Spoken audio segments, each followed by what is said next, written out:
Module 3, Leadership Styles. I'll share with you 7 leadership styles from 2 renowned scholars. The man Kurt Lewin recognized that one of the factors that determines a leader's choice of leadership style is the need to make decisions. In 1939, he and his co-workers identified 3 styles of leadership decision making. They called them the autocratic, the democratic, and the laissez-faire. Now let me explore these 3 leadership styles according to Kurt Lewin with you. Number 1 is the autocratic leader. Autocratic leaders make decisions themselves. They do not consult their followers, they do not involve anyone in the decision-making process. They have made a decision and they impose it on everyone and expect obedience. Number 2 are the democratic leaders. These ones take an active role in the decision-making process, but they involve others too.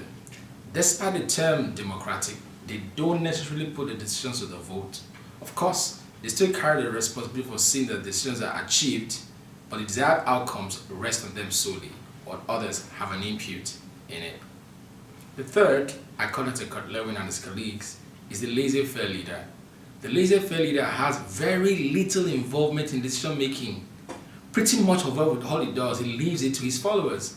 And this might be good when the followers are capable and motivated, but can create problems if they don't have the necessary competence to deliver the decision.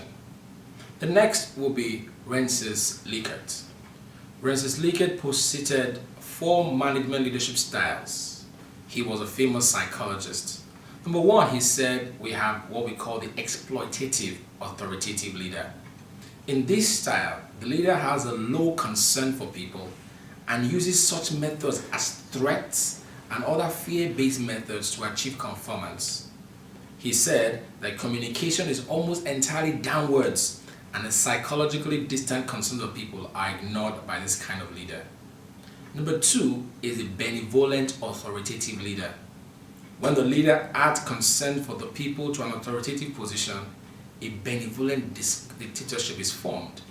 The leader now uses rewards to encourage appropriate performance and listens more to people's concerns, and this lowers down in the organization. Although what they hear often is rose-tinted, being limited to what other subordinates think that the boss wants to hear, although maybe some delegation of decisions may be good, but almost all decisions are made centrally. At this time, he just palliates them, but not really get them involved. The third is what we call the consultative leadership style. The upward flow of information here is still cautious and rose-tinted to some degree, although the leader is making genuine efforts to listen carefully to ideas. Nevertheless, major decisions are still largely centrally made. The final style, according to Likert, is the participative leadership style.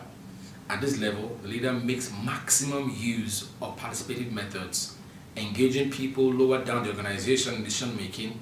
People across the entire organization are psychologically closer together and they work well together at all levels in the organization.